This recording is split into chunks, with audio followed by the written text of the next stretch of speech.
Hello friends, welcome to सफलता मंत्र। दोस्तों, सुपर टेट 2020 की तैयारी के लिए डेली आपके लिए क्लासेस लेकर आ रहे हैं। उसी सीरीज में दोस्तों आपके लिए जो चैप्टर वाइज क्लासेस हम बाल विकास की लेकर आ रहे थे, उसमें चैप्टर नंबर 4 आज आपके लिए लेकर आए हैं। आपके हमने 3 चैप्टर्स पूरे कंप्लीट करा दिए थे और एक एक चैप्टर पूरी व्याख्या के साथ आपको पढ़ाया जा रहा है।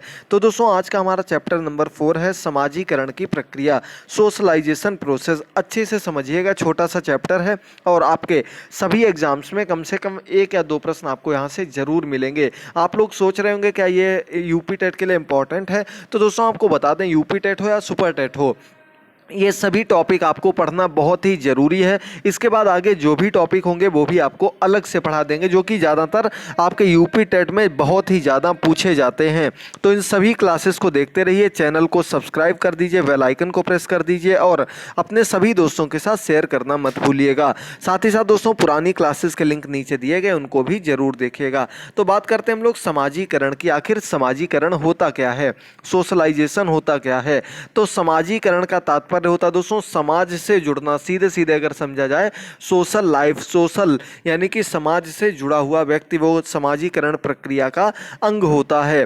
तो इसका तात्पर्य लिखा हुआ कि व्यक्ति का समाज से जुड़कर उसके साथ मिलकर कार्य करना व विभिन्न परिस्थितियों के बारे में निर्णय लेना, ये क्या कहलाता है? ये आपका समाजीकरण कहलाता है कि व्यक्ति का समाज के साथ जुड़ना और उसके साथ मिलकर के कार्य करना, विभिन्न परिस्थितियों के बारे में निर्णय लेना। यानी कि एक प्रकार से सीधे सीधे अगर आपको बताया जाए तो अपने समाज, अपने मित्रों के साथ बैठकर परिचर्चा करना, किसी समस्या का समाधान ढूंढना, ये सब कुछ आपके समाजीकरण के अंतर्गत आता है। रॉस का कथन है, इंपॉर्टेंट है, देख लीजिएगा जरूर आप लोग क्या दिया गया रॉस के कथन में। दोस्तों बहुत ही ज़्यादा इंपॉर्टेंट है, अच्छे से समझते रहिए और एक एक पॉइंट को याद करते रहिए। तो दूसरा, रॉस ने बताया कि समाजीकरण वह प्रक्रिया है जिसके द्वारा व्यक्ति में हम की भावना जागृत होती है और उसमें एक साथ कार्य करने की इच्छा और क्षमता का विकास होता है। यानी कि सीधे सीधे इन्होंने बताया था कि समाजीकरण जो होता है उससे व्यक्ति में मैं की जगह हम की भावना आती है। हम का मतलब होता है कि जो भी हमारे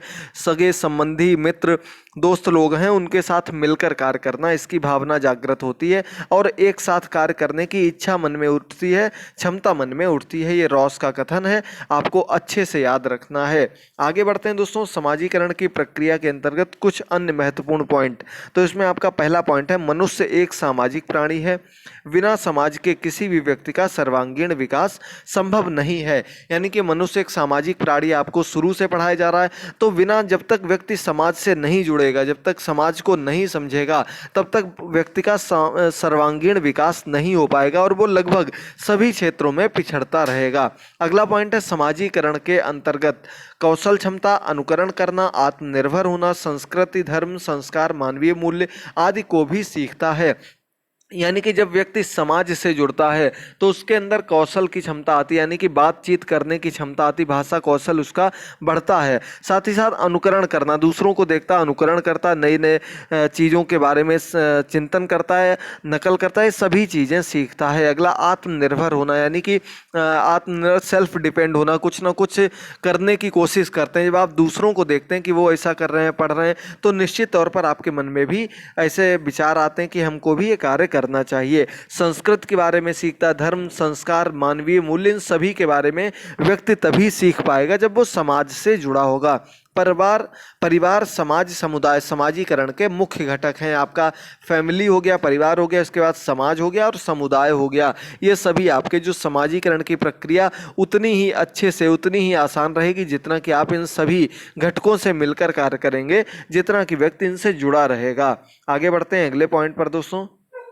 तो अगला हमारा इसके बाद पॉइंट आता है समाजीकरण के अंतर्गत आने वाले कुछ सिद्धांत। इनको आपको सिर्फ इनके नाम याद रखना, इनके जन्मदाता याद रखने। कई बार सिर्फ यही पूछा गया है आपके यूपी टेट में और सेम टू सेम आपका सुपर टेट में भी आ सकता है। आपको एक एक लाइन में इसके बारे में डिस्क्राइब भी कर देंगे। तो दोस्तों, समाजीकरण से संबंधित अलग अलग सिद्धांत दिए गए समाज से जुड़ करके अलग अलग मनोवैज्ञानिकों ने।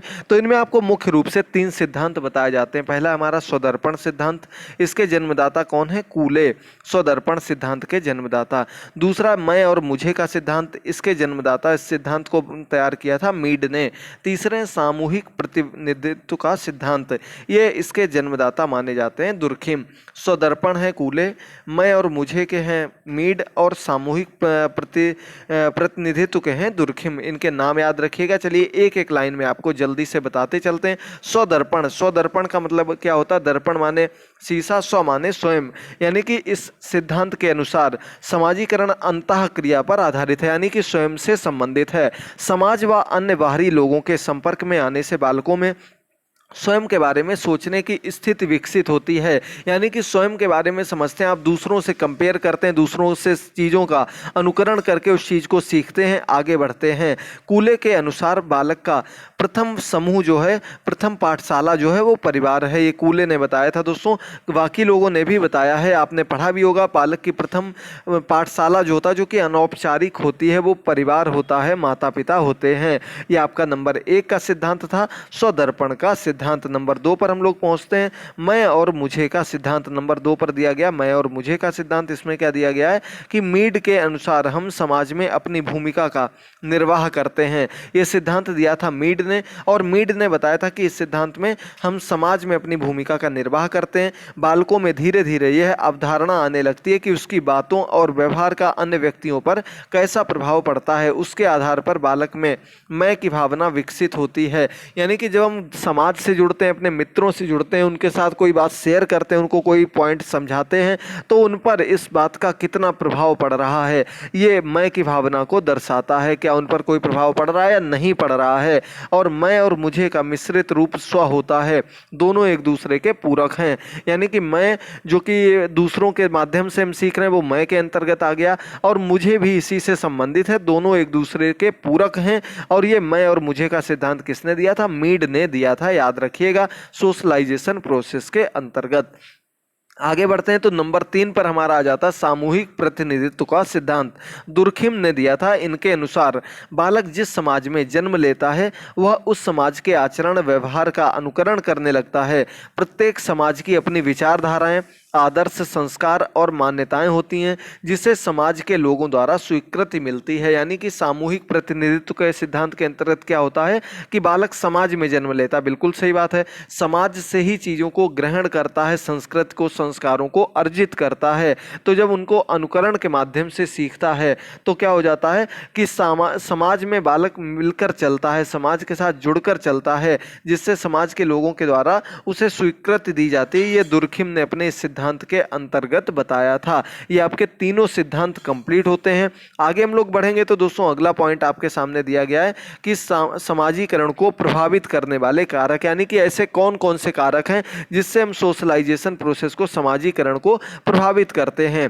तो इसमें आपका आ जाता पालन पोषण, सहानुभूति। पालन पोषण यानी कि बालक किस प्रकार के समाज में उसका पालन पोषण हो रहा है, कैसा रहन सहन है, इनका सबसे ज़्यादा प्रभाव पड़ता है, और बालक उसी प्रकार के समाज में रहना फिर पसंद करने लगता है। सहानुभूति यानी कि कोई गलती करने पर, किसी प्रकार की कोई प्रॉब्लम होने पर बालक को किस प्रकार से सिंपैथी दी जा रही है, क्या उसको डांटा जा रहा है, मारा जा रहा है या समझाया जा रहा है, इसका भी प्रभाव पड़ता है। सामाजिक शिक्षण, समाज किस प्रकार का है, बालक का कैसी बातों को बालक समाज के साथ मिलकर के सीख रहा है।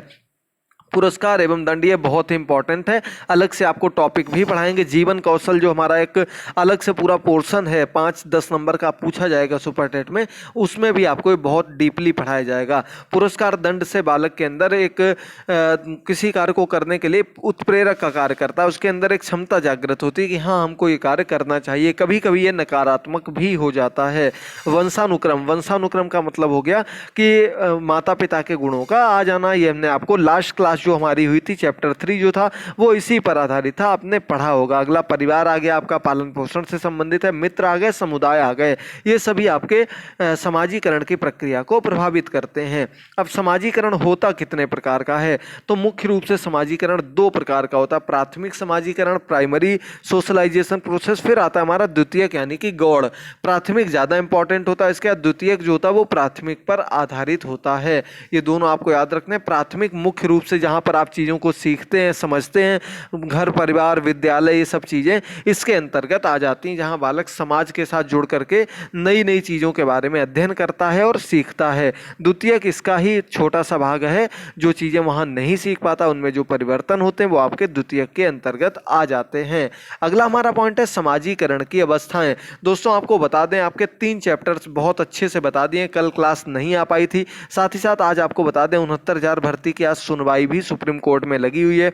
उम्मीद है कि 12 बजे के आसपास से सुनवाई स्टार्ट होगी। जैसे ही कोई अपडेट मिलती है तुरंत आपको इसके बारे में इन्फॉर्म कर दिया जाएगा। और साथ ही साथ दोस्तों उत्तर प्रदेश शिक्षा चयन आयोग का गठन कर दिया गया, इसको लेकर ड्राफ्ट जारी किया गया है। उम्मीद करते हैं आप लोगों ने पढ़ लिया होगा, उसका भी अध्ययन कर रहे हैं, उसके बाद आपको डीपली उसके बारे में बता दिया जाएगा, जो भी उसके अंतर्गत संभावनाएं हैं, जो भी चेंजेस किए जा सकते हैं आपकी भर्ती प्रक्रिया में। कुछ लोग कह रहे हैं टीटी के मार्क्स जुड़ेंगे, तो इसके बारे में अभी कुछ भी नहीं कहा जा सकता है। सभी चीज़ें नोटिफिकेशन में दी होती हैं, उसी के आधार पर इनमें परिवर्तन किए जाते हैं, तो आपको उसके बारे में इन्फॉर्म कर देंगे। निश्चिंत रहिए, बस आप लोग जुड़े रहिए, चैनल को सब्सक्राइब करिए और टेलीग्राम पर जरूर जुड़े रहिए, लिंक नीचे सभी के दिए गए हैं। समाजीकरण की अवस्थाएं कौन कौन सी हैं? तो सबसे पहले आती है शैशवावस्था, फिर आती है प्रारंभिक बाल्यावस्था, फिर आती है उत्तर बाल्यावस्था, किशोरावस्था। ये मुख्य रूप से समाजीकरण के अवस्थाएं हैं, यानी कि ऐसा समाजीकरण जहां बालक चीज़ों को सीखता है, समझता है, उनको ग्रहण करता है, ऐसी समाजीकरण की अवस्थाएं आपके सामने दी गई हैं। शैशवावस्था से आपका समाजीकरण प्रारंभ हो जाता है और ये आपका किशोरावस्था तक चलता है। शैशवावस्था में क्या होता है समाजीकरण में, कि इस अवस्था में बालक माता पिता पर निर्भर रहता है और वह अनुकरण की प्रवृत्ति के आधार पर सीखता है, अनुकरण के आधार पर सीखने लगता है। प्रथम वर्ष तक बच्चों में शर्मीलेपन का भाव दिखता है और दूसरे का ध्यान अपनी ओर खींचने का प्रयास रहता है, यानी कि छोटे बालक जो होते हैं वो शर्मीले होते हैं और दूसरे के ध्यान को आकर्षित करते हैं। दूसरा आपका पॉइंट बहुत अच्छे से याद रखना है, माता पिता का सबसे महत्वपूर्ण योगदान होता है, शैशवावस्था में उसके परिवार का योगदान होता है और अनुकरण मेन प्रवृत्ति होती है जिससे बालक सीखता है। आगे बढ़ते हैं तो प्रारंभिक बाल्यावस्था पर हम लोग पहुंचेंगे। इसमें क्या हो जाएगा, इस अवस्था में बच्चों में आक्रामकता की प्रवृत्ति, नाराज होने की प्रवृत्ति देखने को मिलती है। प्रारंभिक बाल्यावस्था में क्या हो जाता है कि बालक जो होता है वो आक्रामक हो जाता है और नाराज होने लगता है। बच्चे अपने माता पिता के निर्देशों को नहीं मानते, उनके अंदर जिज्ञासा और सहानुभूति का विकास होने लगता है, यानी कि वो जिज्ञासा, उनके अंतर्गत नए नए प्रश्न उठने लगते हैं कि ऐसा आखिर क्यों हो रहा है। वो थोड़े गुस्सैल हो जाते हैं, थोड़े चिड़चिड़े हो जाते हैं और अपनी बात को ही मानते हैं, माता पिता के सभी निर्देशों को नहीं मानते हैं प्रारंभिक बाल्यावस्था में। क्योंकि जब भी कभी एक अवस्था से दूसरी अवस्था में पहुंचता है बालक, तो निश्चित तौर पर उसमें परिवर्तन देखने को मिलते हैं और गुस्सैल चिड़चिड़ापन देखने को मिलता है। उत्तर बाल्यावस्था, इस अवस्था में बालक दूसरों के विचारों और सुझावों को स्वीकार करने लगता है, यानी कि अगर हम आपको कोई बात बताते हैं तो आप उसको समझने लगते हैं कि आखिर ये चीज़ क्यों हमको बताई जा रही है। तो ये आपका उत्तर बाल्यावस्था का हो गया पहला। दूसरा दिया गया, इसके अंतर्गत क्या होता है कि इसके अंतर्गत इसके अंदर प्रतियोगिता की भावना का विकास हो जाता है। प्रतियोगिता की भावना आने लगती बालक में, वो दूसरों के प्रति, अपने साथियों के प्रति ये सोचने लगता है कि हम इससे आगे कैसे निकलें, कैसे हम क्या कर सकते हैं, और अपने दायित्व की जवाबदेही भी समझने लगता है, यानी कि अगर कोई गलती कर देता तो उसके बारे में उसकी जवाबदेही भी दे रहती है। ये आपके इसके अंतर्गत आ जाते हैं। अंत में हमारा पॉइंट आता है किशोरावस्था में समाजीकरण। तो किशोरावस्था में जो समाजीकरण होता है वो समाजीकरण सबसे जटिल होता है। ये बात याद रखना है आपको, ये सबसे इंपॉर्टेंट पॉइंट है कि समाजीकरण की प्रक्रिया में सबसे जटिल जो समाजीकरण होता है वो किस अवस्था में होता है, तो ये किशोरावस्था में होता है। क्योंकि किशोरावस्था में बालक में कई परिवर्तन होते हैं, शारीरिक रूप से, मानसिक रूप से, सांवेगिक रूप से, जिसके कारण बालक को समायोजित होने में प्रॉब्लम होती है, समाज के साथ घुलने मिलने में प्रॉब्लम होती है। इस अवस्था में बालक में सामाजिक व्यवहार में परिवर्तन होता है, सूझबूझ में वृद्धि होती है, आत्मविश्वास में मजबूती आती है, विषम लिंग के प्रति आकर्षण का भाव उत्पन्न होता है। ये आपको मुख्य रूप से किसमें देखने को मिलता है, तो ये आपके किशोरावस्था के अंतर्गत आ जाता है, जब समाजीकरण किशोरावस्था में होता है। तो उम्मीद करते हैं आपको अच्छे से सब समझ में आ गया होगा। और किशोरा जो आपका समाजीकरण होता है, इसके मुख्य अभिकर्ता कौन होते हैं, यानी कि कौन इसको आगे बढ़ाते हैं।